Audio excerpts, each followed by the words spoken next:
Después de la dispersión de Babel, la idolatría llegó a ser otra vez casi universal, y el Señor dejó finalmente que los transgresores empedernidos siguiesen sus malos caminos, mientras elegía a Abraham del linaje de Sem, a fin de hacerle depositario de su ley para las futuras generaciones. Abraham se había criado en un ambiente de superstición y paganismo. Aún la familia de su padre, en la cual se había conservado el conocimiento de Dios, estaba cediendo a las seductoras influencias que la rodeaban, y servían a dioses extraños, en vez de servir a Jehová. Pero la verdadera fe no había de extinguirse. Dios ha conservado siempre un remanente para que le sirva. Adán, Set, Enoc, Matusalén, Noé, Sem, en línea ininterrumpida, transmitieron de generación en generación las preciosas revelaciones de su voluntad. El hijo de Tare se convirtió en el heredero de este santo cometido. Por doquiera le invitaba a la idolatría, pero en vano. Fiel entre los fieles, incorrupto en medio de la prevaleciente apostasía, se mantuvo firme en la adoración del único Dios verdadero. Cercano está Jehová a todos los que le invocan, a todos los que le invocan de veras. Él comunicó su voluntad a Abraham, y le dio un conocimiento claro de los requerimientos de su ley, y de la salvación que alcanzaría mediante Cristo. A Abraham se le dio la promesa, muy apreciada por la gente de aquel entonces, de que tendría numerosa posteridad y grandeza nacional, y haré de ti una nación grande, y he de bendecirte, y engrandeceré tu nombre, y serás bendición. Además, el heredero de la fe recibió la promesa que para él era la más preciosa de todas, a saber que de su linaje descendería el Redentor del mundo, y serán benditas en ti todas las familias de la tierra. Sin embargo, como condición primordial para su cumplimiento, su fe iba a ser probada, se le exigiría un sacrificio. El mensaje de Dios a Abraham era: vete de tu tierra y de tu parentela, y de la casa de tu padre, a la tierra que te mostraré. A fin de que Dios pudiese capacitarlo para su gran obra como depositario de los sagrados oráculos, Abraham debía separarse de los compañeros de su niñez. La influencia de sus parientes y amigos impediría la educación que el Señor intentaba dar a su siervo. Ahora que Abraham estaba, en forma especial, unido con el cielo, debía morar entre extraños. Su carácter debía ser peculiar, diferente del de todo el mundo. Ni siquiera podía explicar su manera de orar para que la entendiesen sus amigos. Las cosas espirituales se disciernen espiritualmente, y sus motivos y acciones no eran comprendidos por sus parientes idólatras. Por la fe Abraham, siendo llamado, obedeció para salir al lugar que había de recibir por heredad, y salió sin saber dónde iba. La obediencia incondicional de Abraham es una de las más notables evidencias de fe de toda la Sagrada Escritura. Para él, la fe era la sustancia de las cosas que se esperan, la demostración de las cosas que no se ven. Confiando en la divina promesa, sin la menor seguridad externa de su cumplimiento, abandonó su hogar, sus parientes, y su tierra nativa, y salió, sin saber a dónde iba, fiel a la dirección divina. Por fe habitó en la tierra prometida como en tierra ajena, morando en cabañas con Isaac y Jacob, herederos juntamente de la misma promesa. No fue una prueba ligera la que soportó Abraham, ni tampoco era pequeño el sacrificio que se requirió de él. Había fuertes vínculos que le ataban a su tierra, a sus parientes y a su hogar. Pero no vaciló en obedecer al llamamiento. Nada preguntó en cuanto a la tierra prometida. No averiguó si era feraz y de clima saludable, si los campos ofrecían paisajes agradables, o si habría oportunidad para acumular riquezas. Dios había hablado, y su siervo debía obedecer. El lugar más feliz de la tierra para él era donde Dios quería que estuviese. Muchos continúan siendo probados como lo fue Abraham. No oyen la voz de Dios hablándoles directamente desde el cielo, pero, en cambio, son llamados mediante las enseñanzas de su palabra y los acontecimientos de su providencia. Se les puede pedir que abandonen una carrera que promete riquezas, honores, que dejen afables y provechosas amistades, y que se separen de sus parientes, para entrar en lo que parezca ser solo un sendero de abnegación, trabajos y sacrificios. Dios tiene una obra para ellos, pero una vida fácil y la influencia de las amistades y los parientes impediría el desarrollo de los rasgos esenciales para su realización. Los llama para que se aparten de las influencias y los auxilios humanos, y les hace sentir la necesidad de su ayuda, y de depender solo de Dios, para que Él mismo pueda revelarse a ellos. ¿Quién está listo para renunciar a los planes que ha abrigado y a las relaciones familiares en cuanto le llame la providencia? ¿Quién aceptará nuevas obligaciones y entrará en campos inexplorados para hacer la obra de Dios con buena voluntad y firmeza y contar sus pérdidas como ganancia por amor a Cristo? El que haga esto tiene la fe de Abraham, y compartirá con él el sobremanera alto y eterno peso de gloria, con el cual no se puede comparar lo que en este tiempo se padece. El llamamiento del cielo le llegó a Abraham por primera vez mientras vivía en Ur de los Caldeos y, obediente, se trasladó a Harán. Hasta allí lo acompañó la familia de su padre, pues con su idolatría ella mezclaba la adoración del Dios verdadero. Allí permaneció Abraham hasta la muerte de Taré. Pero después de la muerte de su padre la voz divina le ordenó proseguir su peregrinación. Su hermano Nacor, con toda su familia, se quedó en su hogar y con sus ídolos. Además de Sara, la esposa de Abraham, solo Lot, cuyo padre Harán había fallecido hacía mucho tiempo, escogió participar de la vida de peregrinaje del patriarca. Sin embargo, fue una gran compañía la que salió de Mesopotamia. Abraham ya poseía gran cantidad de ganado vacuno y lanar, que eran las riquezas del oriente, e iba acompañado de un gran número de criados y personas dependientes de él. Se alejaba de la tierra de sus padres para nunca más volver, y llevó consigo todo lo que poseía, toda su hacienda que habían ganado, y las almas que habían adquirido en Harán. Entre los que le acompañaban muchos eran guiados por motivos más altos que el interés propio.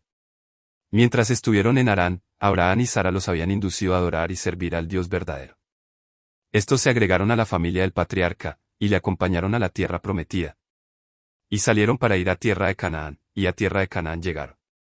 El sitio donde se detuvieron primero fue Siquem.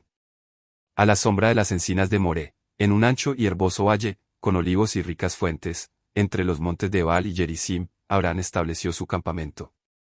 El patriarca había entrado en un país hermoso y bueno, tierra de arroyos, de aguas, de fuentes, de abismos que brotan por vegas y montes, tierra de trigo y cebada, y de vides, e higueras, y granados, tierra de olivas, de aceite, y de miel. Pero para el adorador de Jehová, una espesa sombra descansaba sobre las arboladas colinas y el fructífero valle. El cananeo estaba entonces en la tierra. Abraham había alcanzado el blanco de sus esperanzas, pero había encontrado el país ocupado por una raza extraña y dominada por la idolatría. En los bosques había altares consagrados a los dioses falsos, y se ofrecían sacrificios humanos en las alturas vecinas. Aunque Abraham se aferraba a la divina promesa, estableció allí su campamento con penosos presentimientos. Entonces apareció Jehová a Abraham y le dijo: a tu simiente daré esta tierra. Su fe se fortaleció con esta seguridad de que la divina presencia estaba con él, y de que no estaba abandonado a merced de los impíos. Y edificó allí un altar a Jehová, que le había parecido. Continuando aún como peregrino, pronto se marchó a un lugar cerca de Betel, y de nuevo erigió un altar e invocó el nombre del Señor. Abraham, el amigo de Dios, nos dio un digno ejemplo. Fue la suya una vida de oración. Dondequiera que establecía su campamento, muy cerca de él también levantaba su altar, y llamaba a todos los que le acompañaban al sacrificio matutino y vespertino. Cuando retiraba su tienda, el altar permanecía allí. En los años subsiguientes, hubo entre los errantes cananeos algunos que habían sido instruidos por Abraham, y siempre que uno de ellos llegaba al altar, sabía quién había estado allí antes que él, y después de levantar su tienda, reparaba el altar y allí adoraba al Dios viviente. Abraham continuó su viaje hacia el sur, y otra vez fue probada su fe. El cielo retuvo la lluvia, los arroyos cesaron de correr por los valles, y se marchitó la hierba de las llanuras. Los ganados no encontraban pastos, y el hambre amenazaba todo el campamento. ¿No pondría ahora el patriarca en tela de juicio la dirección de la providencia? ¿No miraría hacia atrás anhelando la abundancia de las llanuras caldeas? Todos observaban ansiosamente para ver qué haría Abraham, a medida que una dificultad sucedía a la otra.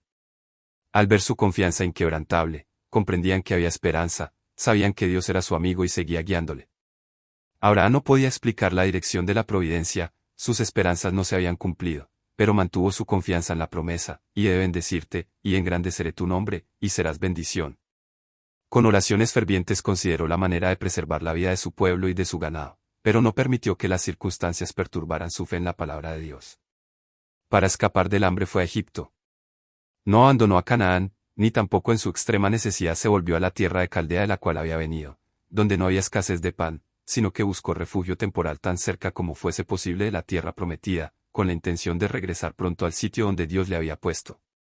En su providencia, el Señor proporcionó esta prueba a Abraham para enseñarle lecciones de sumisión, paciencia y fe, lecciones que habían de conservarse por escrito para beneficio de todos los que posteriormente iban a ser llamados a soportar aflicciones. Dios dirige a sus hijos por senderos que ellos desconocen, pero no olvida ni desecha a los que depositan su confianza en Él. Permitió que Job fuese atribulado pero no le abandonó. Consintió en que el amado Juan fuese desterrado a la solitaria isla de Patmos, pero el Hijo de Dios le visitó allí, y pudo ver escenas de gloria inmortal. Dios permite que las pruebas asedien a los suyos, para que mediante su constancia y obediencia puedan enriquecerse espiritualmente, y para que su ejemplo sea una fuente de poder para otros.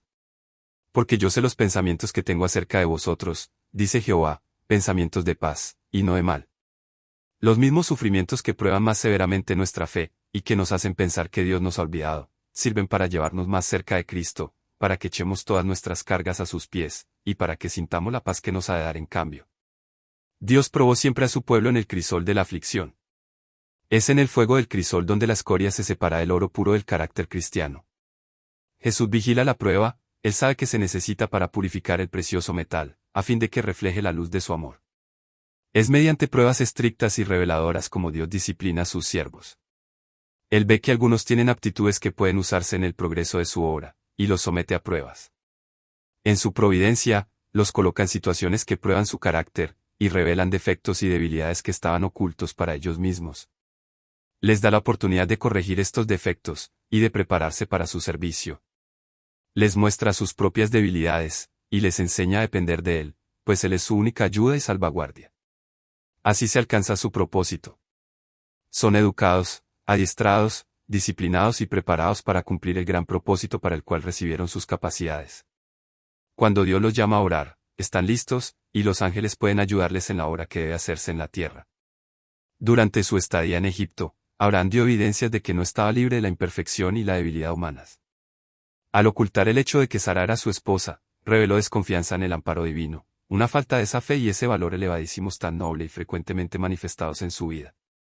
Sara era una mujer hermosa de vista, y Abraham no dudó de que los egipcios de piel obscura codiciarían a la hermosa extranjera, y que para conseguirla, no tendrían escrúpulos en matar a su esposo. Razonó que no mentía al presentar a Sara como su hermana, pues ella era hija de su padre, aunque no de su madre. Pero este ocultamiento de la verdadera relación que existía entre ellos era un engaño. Ningún desvío de la estricta integridad puede merecer la aprobación de Dios. A causa de la falta de fe de Abraham, Sara se vio en gran peligro. El rey de Egipto, habiendo oído hablar de su belleza, la hizo llevar a su palacio, pensando hacerla su esposa. Pero el Señor, en su gran misericordia, protegió a Sara, enviando plagas sobre la familia real. Por este medio supo el monarca la verdad del asunto, e indignado por el engaño de que había sido objeto, devolvió su esposa a Abraham reprendiéndole así: ¿Qué es esto que has hecho conmigo? Porque dijiste, es mi hermana, poniéndome en ocasión de tomarla para mí por mujer. Ahora pues, he aquí tu mujer, tómala y vete. Abraham había sido muy favorecido por el rey, y aún ahora Faraón no permitió que se le hiciese daño a él o a su compañía, sino que ordenó que una guardia los condujese con seguridad fuera de sus dominios. En ese tiempo se promulgaron leyes que prohibían a los egipcios relacionarse con pastores extranjeros en actos familiares, tales como comer o beber juntos. La despedida que Faraón dio a Abraham fue amable y generosa, pero le pidió que saliera de Egipto, pues no se atrevía a permitirle permanecer en el país. Sin saberlo, el rey había estado a punto de hacerle un gran daño, pero Dios se había interpuesto, y había salvado al monarca de cometer tan gran pecado. Faraón vio en este extranjero a un hombre honrado por el Dios del cielo, y temió tener en su reino a una persona que tan evidentemente gozaba del favor divino. Si Abraham se quedaba en Egipto, su creciente riqueza y honor podrían despertar la envidia y la codicia de los egipcios, quienes podrían causarle algún daño, por el cual el monarca sería considerado responsable, y que podría traer nuevamente plagas sobre la familia real. La amonestación dada a Faraón resultó ser una protección para Abraham en sus relaciones futuras con los pueblos paganos, pues el asunto no pudo conservarse en secreto. Era evidente que el Dios a quien Abraham adoraba protegía a su siervo, y que cualquier daño que se le hiciese sería vengado. Es asunto peligroso dañar a uno de los hijos del Rey del Cielo. El salmista se refiere a este capítulo de la experiencia de Abraham cuando dice, al hablar del pueblo escogido, que Dios por causa de ellos castigó los reyes. No toquéis, dijo, a mis ungidos, ni hagáis mal a mis profetas. Hay una interesante semejanza entre la experiencia de Abraham en Egipto y la de sus descendientes siglos después.